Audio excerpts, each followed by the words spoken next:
Nuestro invitado de hoy se llama Joaquín Salvador Lavado, pero mejor lo vamos a llamar como lo conocemos, Quino.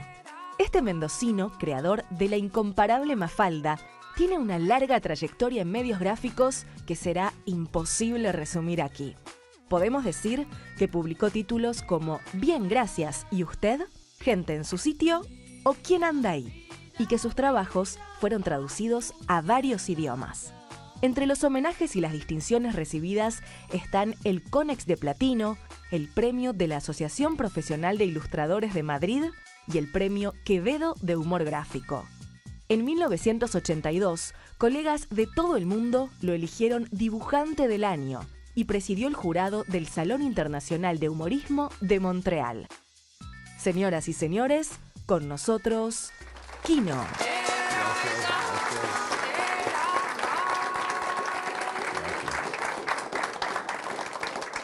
Tenés mucha convocatoria, debo decirte, ¿eh? Sí, ya veo, no lo esperaba. Mucha. Y jóvenes. Y jóvenes, muy jóvenes. Hace poco tuve el gusto de estar en Mendoza cuando se te hizo un reconocimiento. Se inauguró una escultura. Sí. Una escultura con la imagen, por supuesto, de Mafalda, donde pudiste poner tu firma y darle textos. ¿Qué significó para vos? Porque vos naciste en esa provincia. Yo nací en Mendoza, sí, claro. Y bueno, significó una gran emoción de ver que en el parque donde yo iba a jugar cuando era chico está esta especie de... este cubo de cemento con la Mafalda y que además va a tener funciones ecológicas porque se va a utilizar para guardar pilas y material así, contaminante, e ir estudiando si este bloque de cemento lo puede contener o no. O sea que me parece interesante, además. Es coherente con las preocupaciones de Mafalda. Claro, digamos. por supuesto, de cuidar el planeta, sí. También va a ser una cápsula del tiempo, ¿no? También, sí, creo que la van a abrir dentro de 50 años y va a haber, bueno, documentación de esta época, no sé, dentro de 50 años qué les parecerá. Y apelando precisamente a ese recuerdo tuyo con el parque, ¿cómo fue tu infancia en Mendoza? Mi infancia en Mendoza fue muy feliz porque vivía en esas casas típicas alargadas con fondo de tierra y ahí había muchas hormigas y bichitos y como yo era el menor de 3 hermanos y era bastante solitario para mis juegos, la pasaba muy bien, muy bien. Y luego, bueno, en Mendoza era una ciudad para criarse muy tranquilamente porque cuando yo era chico, yo empecé a ir al cine solo a los 8 años, porque pasaba un auto cada 45 minutos, una cosa así. Entonces era muy vivible. Aunque yo no era un chico de andar jugando por la calle a la pelota ni esas cosas, no, siempre elegí, me gustaba mucho... Bueno, desde chiquito dibujar, por supuesto, y luego recortar en papel y hacer figuras y muñecos y todo eso. La pasé muy bien. ¿Y tu familia? Mi familia eran inmigrantes españoles, mi madre ama de casa, mi papá empleado de una tienda. Y bueno, como en mi familia había ido siempre gente que dibujara, tocara la guitarra, cantara, entonces no sonó raro que yo quisiera ser dibujante de humor, ¿no? Porque inclusive mi tío Joaquín, que era con el que yo me crié, era dibujante de publicidad y él dibujaba los avisos de los cines, así, los actores y todo eso. Entonces, para mi familia era muy normal ver que lo que dibujaba mi tío en la casa o en el periódico, en el diario Los Andes, luego saliera publicado en el diario. Entonces nadie puso el grito en el cielo cuando yo dije, quiero ser dibujante de humor, ¿no? Nadie me dijo, te vas a morir de hambre, eso no es un trabajo, y esas cosas con que se aterrorizan a los chicos. Ahora, en Mendoza plantearse ser esa profesión no es una cosa sencilla, digamos. ¿Cómo se fue abriendo el camino para que pudieras ser dibujante? Mirá, bueno, yo estudié, cuando terminé la escuela primaria, estudié en Bellas Artes de la Universidad Nacional de Cuyo, 2 años. Cometí el grave error de creer que para esta profesión no hacía falta saber dibujar muy bien. Este, y entonces dejé los estudios en segundo año, cuando todavía me costaba mucho aprender geometría del espacio, perspectiva y todas esas cosas que yo, te repito, creí que no iban a ser necesario. Pero después, cuando la primera vez que se me ocurrió una idea con una página, con una cancha de fútbol y la tuve que dibujar, fue un trabajo espantoso. Y no me salió bien tampoco. Pero son esas cosas que comete uno a esa edad, de creer que uno lo sabe todo a los 15 años y que no necesita de profesores ni de nadie que venga a enseñarte nada. Después uno aprende dándose golpes que no es así y que en la vida hay que estudiar y aprender, y cuanto más uno aprenda y estudie, mejor la va a pasar. Leías historietas, obviamente. Obviamente, en mi casa se compraban 5 revistas de historieta, por lo menos, que había muchas. No sé, yo siempre me planteo, en esa época o las revistas eran muy baratas o en casa, yo recuerdo mi padre, para comprarse un traje tenía que pedirle la firma a algún amigo para un crédito a 10 cuotas, por ejemplo. Entonces, o la ropa era muy cara o las revistas eran muy baratas, no sé. Pero bueno, me atrajo mucho desde chiquito todo lo que fuera dibujo. El cine también me gustaba muchísimo, porque al fin de cuentas el cine es una historieta Tal cual. filmada, ¿no? Tal cual. Sí, la historieta es lo que se llama una storyboard. Un storyboard, claro, sí, sí, es lo que se dice. Yo siempre reconozco, yo hice cine, bueno, como cineasta reconozco que el punto de partida de la vocación está en la lectura de las historietas. Claro.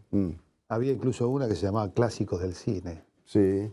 ¿Te acordás? Sí, sí, me acuerdo. De las revistas mexicanas. Sí. Y las revistas salían los jueves en Buenos Aires, no sé en Mendoza. Pero los jueves era el día que llegaban las historietas, los nuevos números. En Mendoza yo no me acuerdo, la verdad. Posiblemente no. Porque además uno compraba el Villiquen, el Tony, el Titbis, el Gorrión. Había muchas revistas. Se hacía mucho humor, además. Se hacía mucho humor en las radios también. Y en el cine había bastantes películas argentinas que eran comedias muy buenas. Y hoy en día el humor en el cine ha desaparecido prácticamente. Sí, en el cine argentino es escaso, ¿cierto? Sí. Una digresión. Cuando hablas de los créditos y las dificultades crediticias de tu padre, me acuerdo del papá de Mafalda, ¿no? Claro, claro, de ahí viene, de ahí viene. De ahí viene. Hay muchas cosas de Mafalda que vienen de vos. Algunos de los personajes varones, por ejemplo. Sí, de Felipe sí, mucho. ¿Vos te identificás con Felipe? Sí, la timidez y las dificultades en el colegio y el tener miedo a no responder a la maestra como se debe, todo eso es muy autobiográfico. Ajá. ¿Y de Mafalda hay algo? No, de Mafalda en realidad es el personaje más fabricado de todo, porque yo no pensaba hacer una historieta. En realidad fue un encargo de una agencia de publicidad que querían hacer una campaña para electrodomésticos y se les había ocurrido crear una historieta y ofrecerla a los periódicos como si fuera una historieta, no como publicidad. Iba a ser publicidad indirecta de todas maneras. Pero los diarios dijeron que no, que eso era publicidad y que tenía que pagar. Y entonces quedó el proyecto parado ahí. Yo me quedé con 10 o 12 tiras de este personaje que había hecho en una familia, papá y mamá y esta nena. Y yo en esa época publicaba ya en muchas revistas de humor. Y entonces un amigo que era secretario de redacción de Primera Plana, que fue una revista... Sí, me acuerdo perfectamente, muy importante. Muy importante, sí, política, cultura, espectáculo, todo. Era muy buena.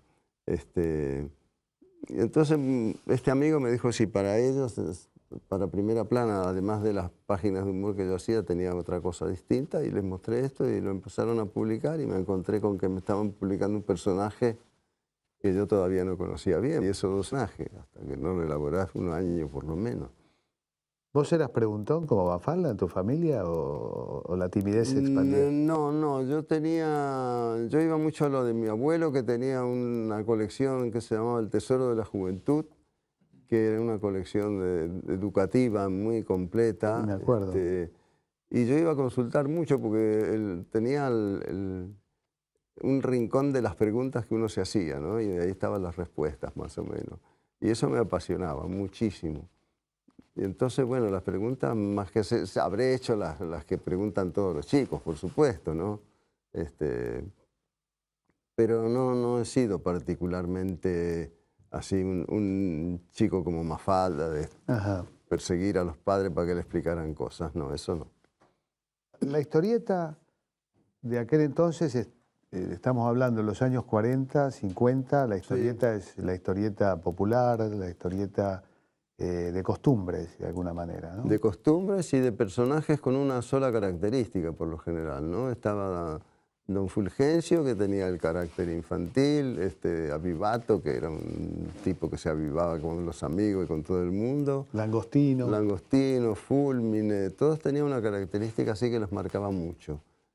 Y cuando a mí me encargaron esta historieta para hacer publicidad, me pidieron que se pareciera a lo que en ese momento era un boom dentro de la historieta, que era Charlie Brown o Peanuts o como se Era llamara. la historieta norteamericana, europea. Sí, norteamericana. Norteamericana. Y que vino a romper mucho los moldes de esto de que los personajes de historieta tenían una sola característica. Estos chicos que había hecho este señor Schultz, tenían la característica de ser buenos, malos, envidiosos, torpes, agarrarse rabietas o enamorarse mucho de algo. Entonces yo, como esto fue realmente una novedad para la época, esta característica de tener múltiples facetas, fue lo que adopté, lo tomé como mi maestro en ese sentido. Trabajaste con Di Vito. Trabajé con Di Vito, Que sí. Di Vito era de alguna manera la figura máxima. Para mí sí, lo era, sí, sí. Mi aspiración máxima era llegar a ser ayudante de él, por ejemplo, de pasarle las cosas a tinta. Y en efecto, él me hacía llevar las cosas en lápiz, me las corregía y luego las pasaba yo a tinta, pero...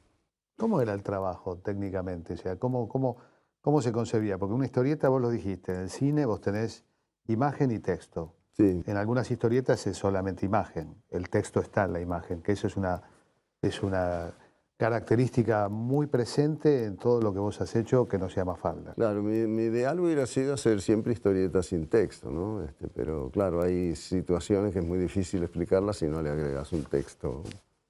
Pero... Claro, yo vi mucho cine mudo de Chaplin y todo eso, y Buster Keaton. Y ahí, sin darme cuenta, estaba aprendiendo a dibujar humor mudo, claro. Y una riqueza de expresiones también, que a mí se me quedó pegada desde chico también. Y, en fin, fue un momento para mí importantísimo en mi vida, porque... Yo, bueno, decía en mi casa que quería ser dibujante de historietas o no sabía muy bien qué, pero a los 14 años decidí que yo quería ser dibujante humorístico, ¿no? Y además en esa época había mucho intercambio interamericano de material, de revistas. Había revistas mexicanas, brasileras, venezolanas, norteamericanas. Chilenas muchas. también, Condorito. ¿Estaba ya de esa época o posterior? Sí, ya estaba. Y brasileras muchas también, que tuvieron bastante influencia los dibujantes brasileros sobre mí.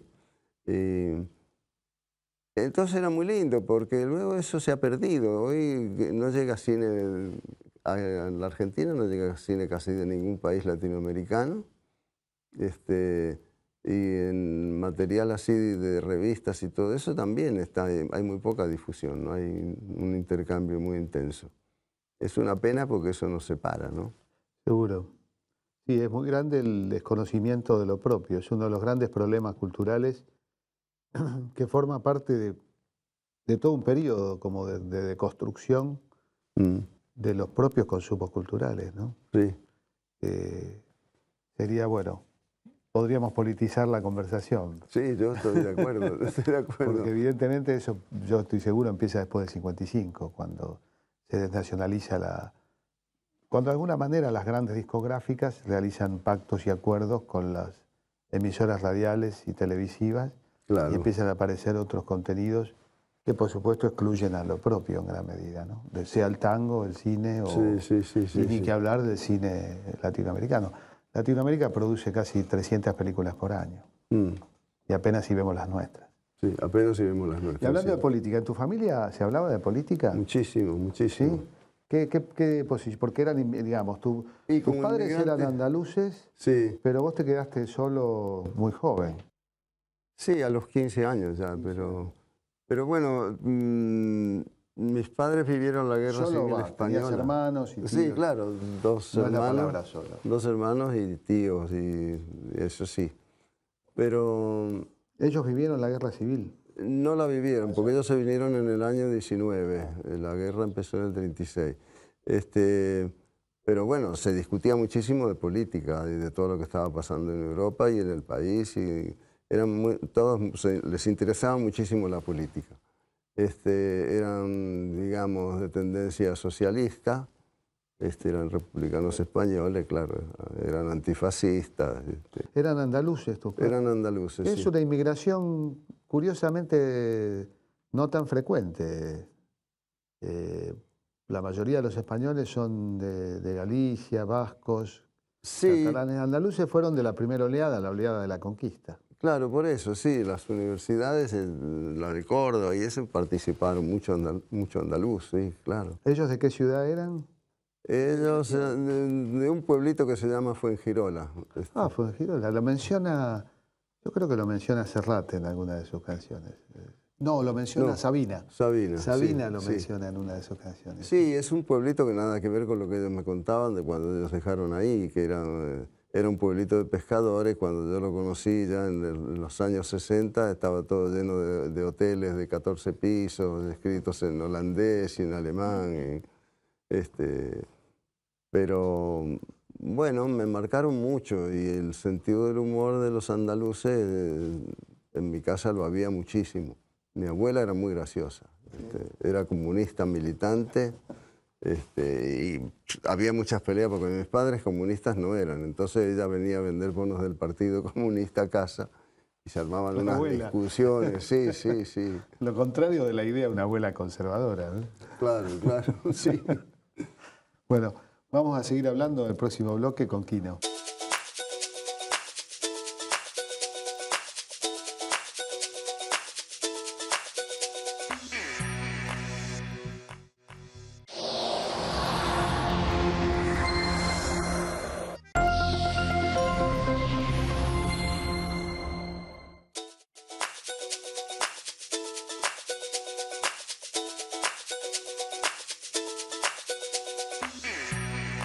Nacido en Mendoza, sabés que Dios está en todas partes, pero atiende en Buenos Aires. Sí. ¿Y cómo fue tu llegada a Buenos Aires para trabajar en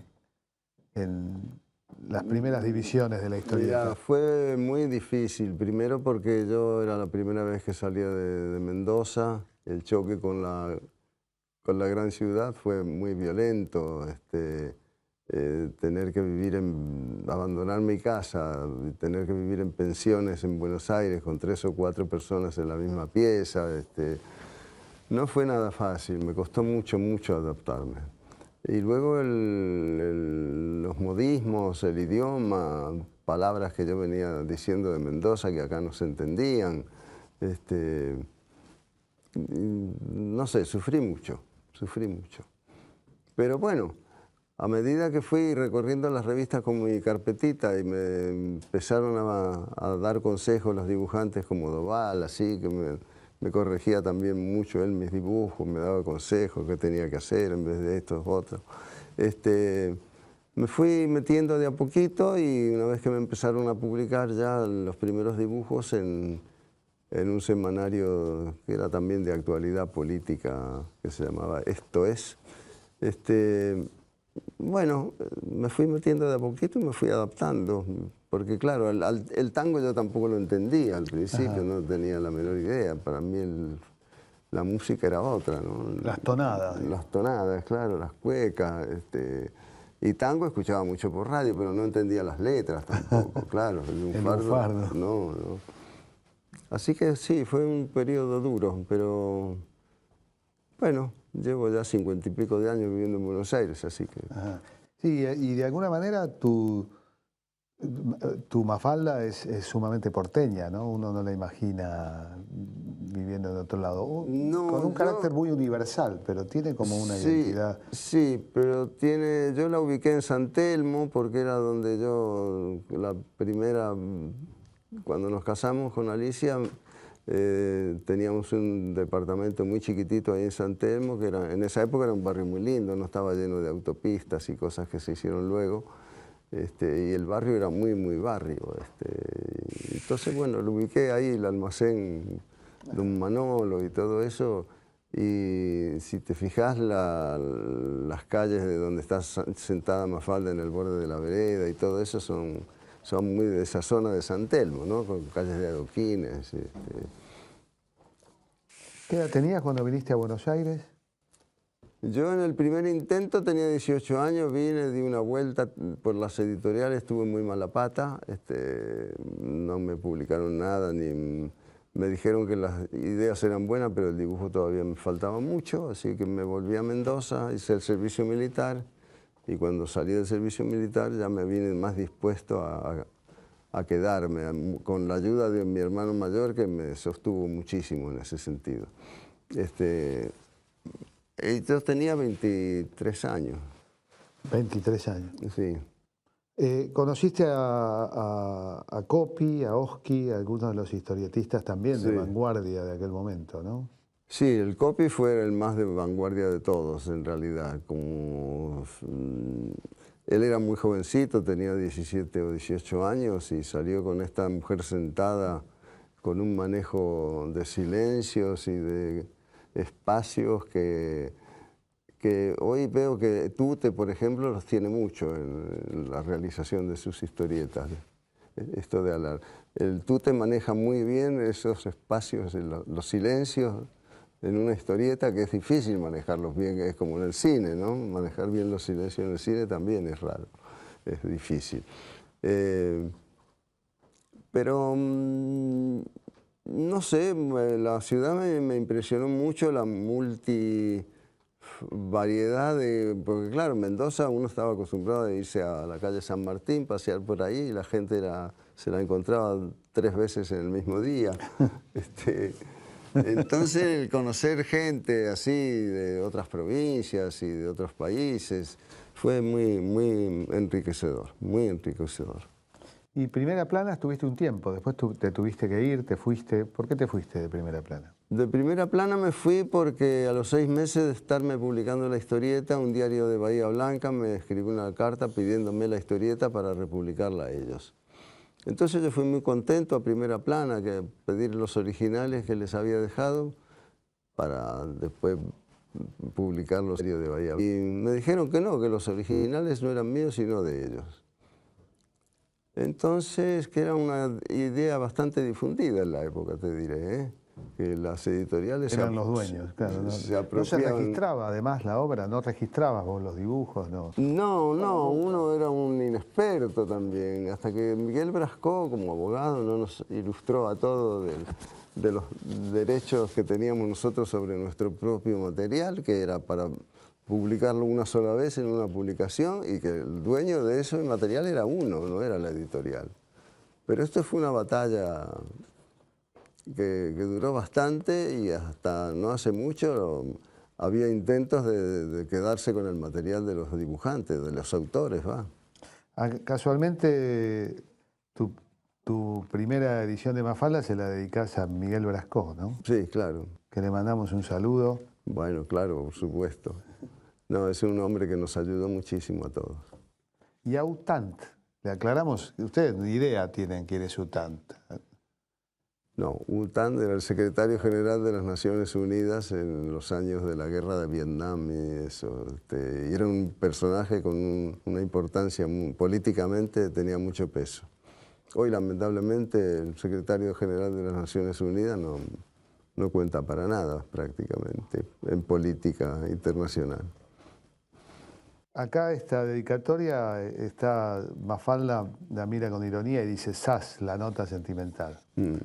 Siempre Mafalda es como un distanciamiento, es como Mafalda es como la racionalidad, ¿no? La claro, sí, es una especie de actor al que yo he hecho mano.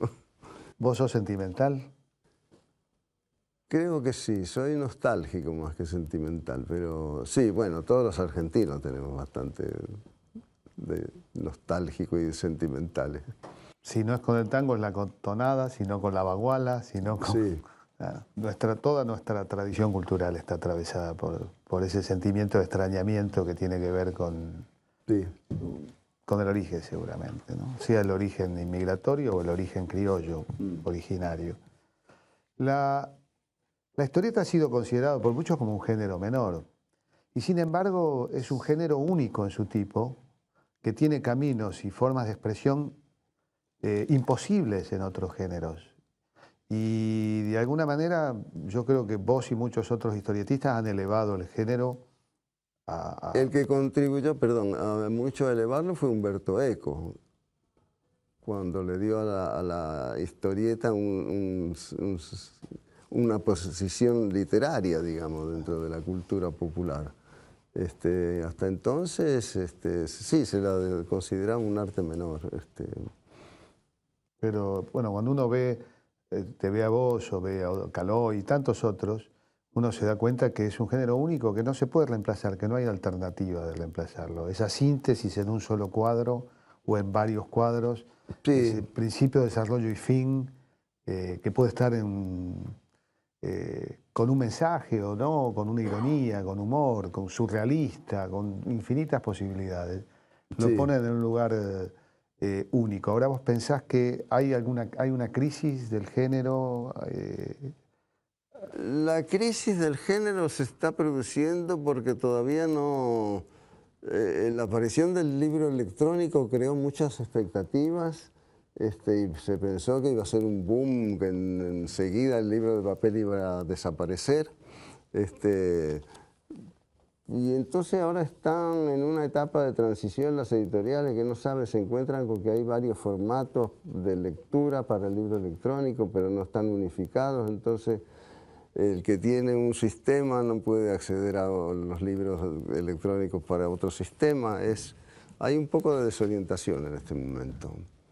Cuando uno ve tanto Mafalda como las otras formas de expresión que tenés en la historieta, lo primero que yo me pregunto es, esto es muy elaborado, o sea, hay una elaboración. Ahora, ¿cómo es el proceso de creatividad tuyo? ¿Cómo aparece la idea, la trabajás? ¿Te lleva mucho tiempo, te cuesta mucho? ¿Te cuesta poco? ¿Lo haces, estás dormido, semidormido, en alfa y te aparece una idea? ¿Cómo se da el proceso? Se da todo lo que acabas de decir, todo eso. Eso demuestra que no soy periodista, porque ni es periodista debe... No, porque cuando uno está medio dormido también. Yo siempre me fui a la cama con un blog y un lápiz al lado de la mesita de luz, porque se te empezaban a ocurrir ideas que a lo mejor te servían, te parecían muy buenas. A la mañana siguiente las leías y no eran nada buenas. Y luego el proceso de... Freud decía que en este proceso creativo es como pretender irse a la cama y saber con qué uno va a soñar. Uno no sabe con qué va a soñar. Y con esto es lo mismo. Uno se pone a pensar, a buscar algún motivo de interés. Bueno, yo acudía mucho a la prensa, ¿no? A los títulos de las noticias del momento, para empezar a pensar un tema que pudiera interesarle al público y sobre todo a mí. Pero uno empezaba a pensar una idea de un señor que tenía una ferretería y terminaba así, con un profesor universitario que a lo mejor ya no era un señor sino una señora, qué sé yo. La evolución de la mente, las ideas de la libre asociación es infinita, ¿no?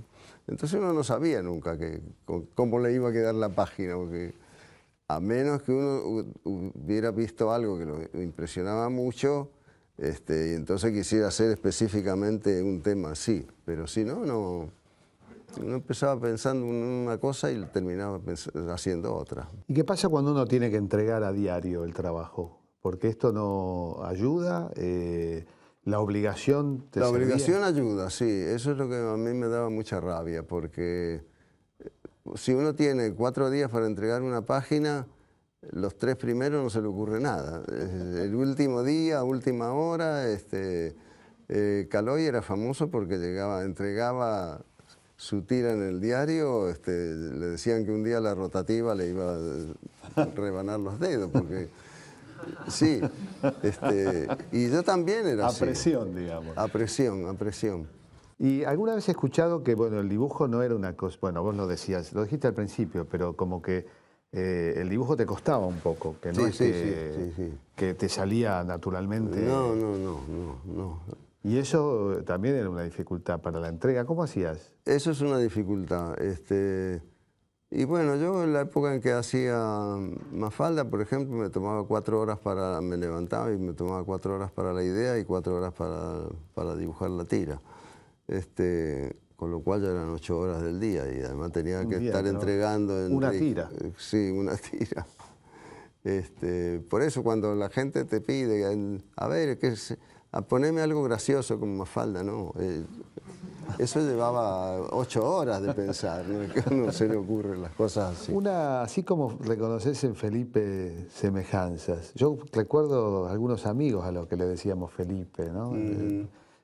Creaste arquetipos, reconociste arquetipos en niños, pero también hay arquetipos en las otras historietas. Sí.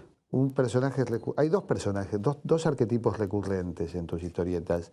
El pobre hombre. El pobre hombre, el señor chiquito. Sí. Y el poderoso. Y el poderoso. Sintetizados, bueno, yo diría, en Yo no fui, en esta etapa están los 2, ¿no? Está claro. el poderoso. Están los 2, hay como una característica, ¿no? El hombre sometido. Y bueno, es la lucha del hombre por la libertad, que creo que es inagotable eso, como tema. Es hegeliano, digamos, el amo la parábola del amo y el esclavo, ¿no? Sí, claro. Esta dialéctica que luego fue reciclada también por Marx, esa característica de quien elige ser amo o puede ser amo y quien es esclavo. Pero pareciera que el mundo lo mueven más al mismo tiempo en tus historietas son más activos los pobrecitos, los hombres pobres. Están como siempre... Creo que sí, que es la función que tenemos en la sociedad. Tenemos. Sí. Ahí está Felipe de Grande, digamos. Sí. Son como Felipe de Grande muchos de estos personajes. Sí. Uno de lo que también yo... En Mafalda he puesto las preguntas que me hacía yo, no yo ir a preguntarle a mi papá, sino yo, ¿por qué seguimos destruyendo el Amazonas cuando es el pulmón que tenemos para sobrevivir, ¿no? Y ese tipo no hay papá ni mamá que te lo conteste, ni ningún político, ni nadie. Viene alguien y toma el mando en Brasil y uno dice, bueno, a ver, ahora este presidente va a hacer algo, ¿no? No, tampoco, no se hace nada. Eso es estupefaciente para mí. Hay una parábola genial que está en tu que es el tema de plantear la inversión del mapa que hace Mafalda, ¿no? Sí. Eso es verdaderamente revolucionario y que luego fue tomado por la pintura, por la política, por la geografía, digamos. Invertir el mapa. ¿Por qué tenemos que estar cabeza abajo? Claro. ¿Vos te sentías así de algún modo? ¿Como mendocino, como argentino? Sí.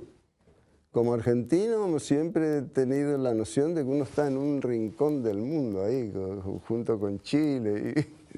Estamos en el culo del mundo, de alguna manera. Claro, sí. Pero eso es también una visión cultural que nos han instalado. Que nos han metido, claro, por supuesto. De que el universo no tiene ni norte, ni sur, ni este, ni oeste, ni nada, ¿no? Bueno, vamos a seguir hablando en el último bloque con Quino.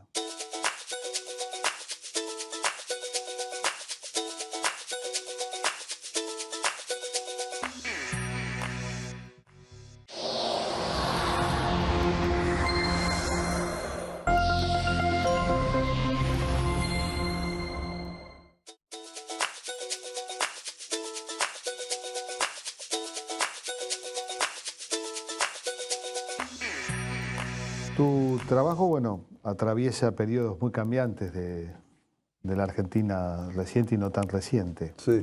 ¿Tuviste problemas con la censura?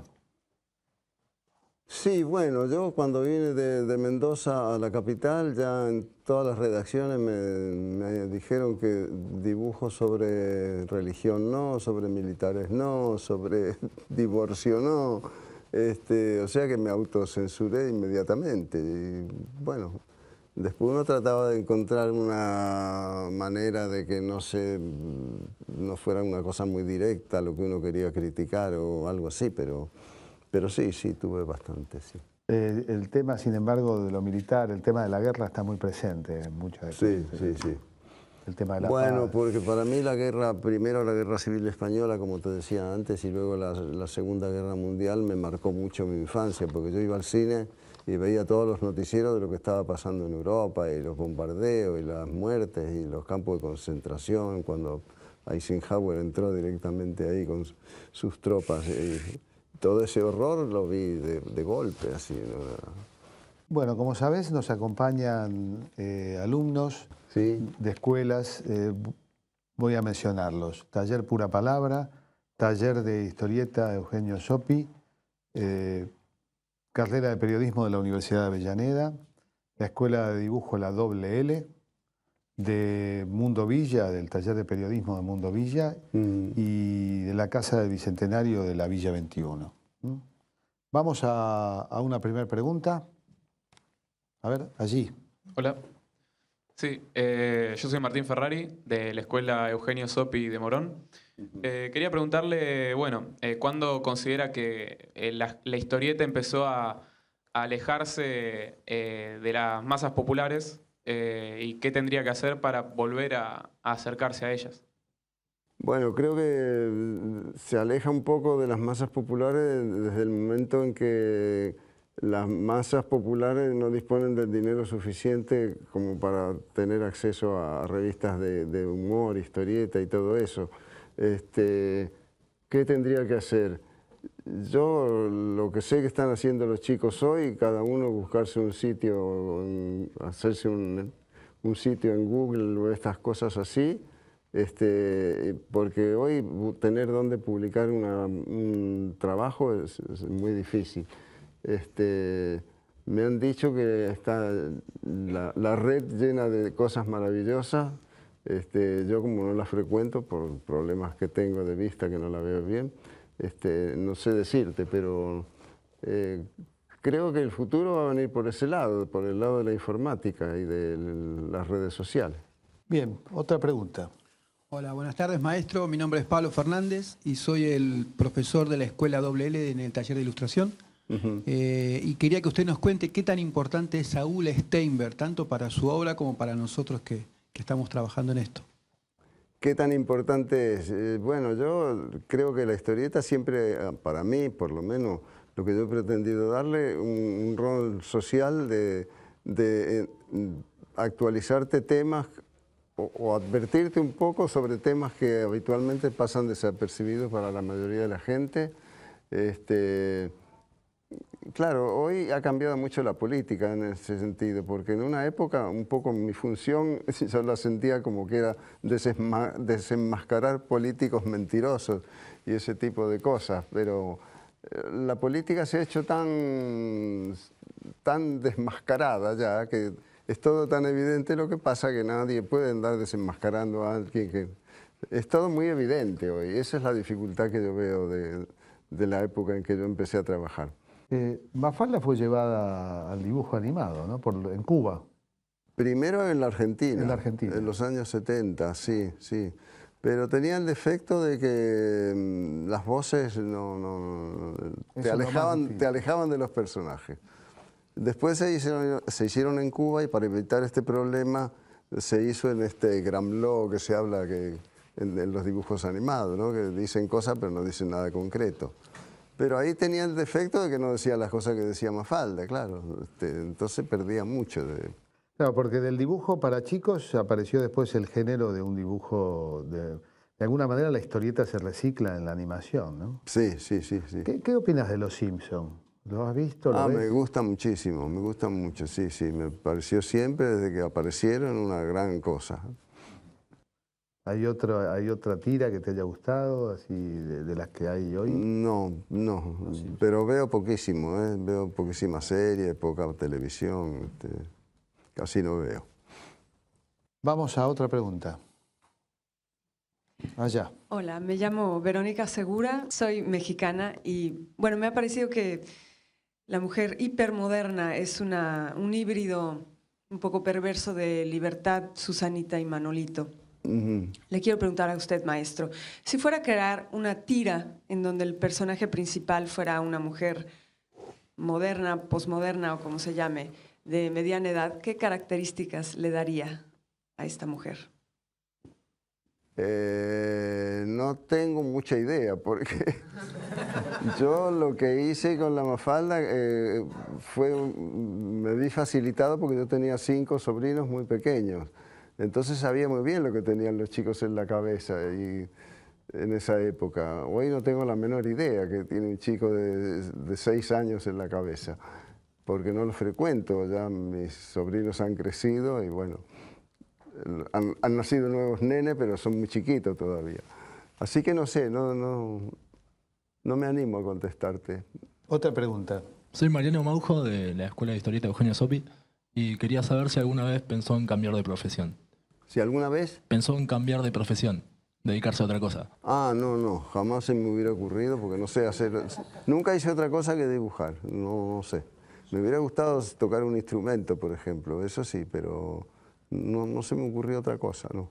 ¿Te gusta trabajar con música, no? Alguna vez leí que dibujabas escuchando a los Beatles. Sí, mucho, sí. Luego me fui volviendo más maniático con el dibujo y entonces escuchar música me distraía de lo que estaba dibujando. Y hoy prácticamente no necesito prefiero estar en silencio absoluto para trabajar. Bien, ¿hay más preguntas? Allá. Soy Luciano Ostrica de la Escuela Eugenio Sopi de Morón y quería saber qué opina de las reproducciones de sus historietas que se hacen más que nada en internet, en las que cambian los diálogos y dan un mensaje muy distinto del que usted ponía. Mirá, no sabía ni que existiera eso. Contado así no me hace ninguna gracia, Un abogado, por supuesto. por favor. Un abogado, a ver. ¿No sabías? No. Pero Sí. tiene vida propia, Mafalda, ¿no? Sí, creo que a través de internet todo tiene otra vida distinta. No. Bien, ¿hay más preguntas?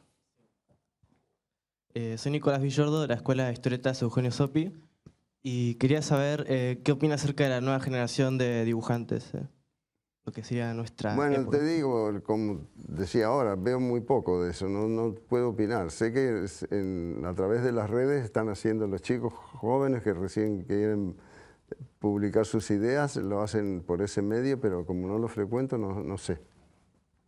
Y de la generación intermedia, la que sigue a tu generación en Argentina, ¿quiénes valorás? Mencionaste a Caloi. Sí, Caloi, por supuesto. Miguel Rep me gusta mucho, me parece un tipo muy interesante. Y luego el hijo de Caloi, el Tute, me parece que tiene un humor muy original, muy ingenioso, que recuerda un poco a la poesía, a la poética que tenía su padre, pero ha venido con unas cosas muy renovadoras. Bueno, ahí tenés tu respuesta, porque el Tute es joven, ¿no? Sí, ya no es tan joven tampoco, pero bueno. ¿Qué nos queda entonces? ¿Qué nos queda? Claro. Bien, hay más preguntas allí. Vos sos una historieta viviente, yo ya. ¿Te parece? Digo, sí, por los tatuajes. Sí. Mi nombre es Montserrat, pertenezco al estudio de teatro de María Julia Moreno. Y lo que te quería preguntar es cuánto influyó en tu periodo de la primaria para luego construir el personaje de Miguelito. De Miguelito. Yo sé la respuesta, pero fue una excusa para hacer una pregunta y darte una carta. No, me gustaría que me dieras la respuesta, porque yo no la sé. Pero estaría bueno. fue por tu tío, porque para diferenciarte, como te llamas como tu tío, esto lo leí en tu sitio oficial de internet. ¿No se lo estarán falsificando? Claro, no, pero que te decían Kino de chiquito y te diste cuenta en la primaria que cómo te llamabas, ¿puede ser? Que fuiste como más consciente de tu nombre. Claro, yo hasta no ir a la primaria yo creí que me llamaba Aquino. Cuando me llevaron a escribir en la escuela y la maestra preguntó a mi madre el nombre del alumno y mi mamá disparó una cosa que yo no había oído nunca en mi vida, me asusté bastante y tuve que readaptarme a que ese era yo. ¿Hay más preguntas? Santiago Farrell, también del taller en Eugenio Sopi de historieta. Yo quería saber, usted durante su carrera trabajó mucho, tanto la historieta en varias viñetas como el chiste de humor gráfico en una sola viñeta, con o sin diálogo. Sí. ¿Cómo encara la diferencia entre contar una historia, un chiste, entre varias imágenes y tener que contar toda la información esencial en una sola imagen o en una sola imagen con un texto dado? El desafío es hacerlo todo en una sola imagen, claro, eso no. Pero hay ideas que son un poco complicadas como para desarrollarlas en un solo dibujo. Además hay un tiempo para las cosas que lo tenés que respetar. En una página grande tenés que hacer una cosa que de una visión así ya te dé toda la idea. Lo lindo es lo que vos decís de ir dibujando una historieta, es ir escarbando un poco en el personaje a ver qué reacciones va teniendo de acuerdo a lo que le está pasando y eso. Son dos maneras muy distintas, que una no invalida a la otra, sino que creo que se enriquecen mutuamente. ¿Tenemos alguna pregunta más? Allí de nuevo. Hola, acá. Sí, mi nombre es Romina Romero, soy de la escuela La WL. Y maestro, le quería preguntar, para nosotros es un referente no solamente desde lo estético, sino que fue también aprender una manera de pensar, de razonar, sobre todo a través de Mafalda. ¿Tuvo usted algún referente en su carrera? Algún referente, muchos referentes, claro, todo lo que uno se va enriqueciendo a través de libros que va leyendo y de música que va escuchando, y de exposiciones y de museos de arte que uno va visitando. Creo que la única manera es ir sumando cultura a la que uno ya tiene, que nunca es demasiada, pero creo que es lo mejor, cultivarse uno mismo, con miras a poder entregar más de lo que uno aprende. En Europa has tenido tiempo de visitar los mejores museos. ¿Cuáles son tus artistas preferidos? Mirá, hay muchos, qué sé yo, desde el Renacimiento, bueno, te podría decir Leonardo, porque es un genio, que fue un tipo único. ¿El Bosco te gusta? El Bosco me gusta muchísimo. Me imaginé, porque... La pintura flamenca me gusta muchísimo, sí. Hace poco han dado una película muy interesante que se llamaba El Molino y la Cruz, que no sé si la viste. No la vi, no. Que está basada en un cuadro de Bruegel y que han reproducido la época. También Bruegel tiene la estructura como de cuadro en el que hay un relato, ¿no? Hay una situación, algo que está ocurriendo. Sí. Hay como una pintura de foto que podemos comparar al retrato y hay otra pintura de relato. Claro. Que son el caso de Bosco, Bruegel. También, sí, bueno, también la historieta, en toda la pintura religiosa del 1400, que se hace una escena grande y luego momentos de la vida del santo, que son, es como un dibujito animado que se hacía atrás, y ahí uno aprende mucho a relatar y a sintetizar. La primera edición importante de la Constitución de 1812 de Cádiz es ilustrada. Sí. Y era un hábito ilustrar, ¿no? Y también, bueno, el Martín Fierro y muchas otras obras tienen un camino, digamos, a la ilustración. Y hablabas de lecturas. ¿Lecturas predilectas? Mira, predilecta, una muy recurrente en mí es la Biblia, pero no por cuestiones religiosas, sino buscando temas para inspirarme. Porque ahí está todo, está lo que quieras, desde cuando los hijos de Adán y Eva se matan unos a otros, ya tenemos la historia de la criminalidad en el mundo. Y está todo, en la Biblia está todo. Hay poesía como el Cantar de los Cantares, que es bellísimo. Hay sexo, el que quiera, zapatada. Noé, sobre todo. Noé, claro, sí. Bueno, la verdad que no ha sido un gusto. No, el gusto ha sido mío. Te agradezco mucho la invitación y a todos los chicos participantes también. Te despedimos, te decimos hasta pronto. Bueno,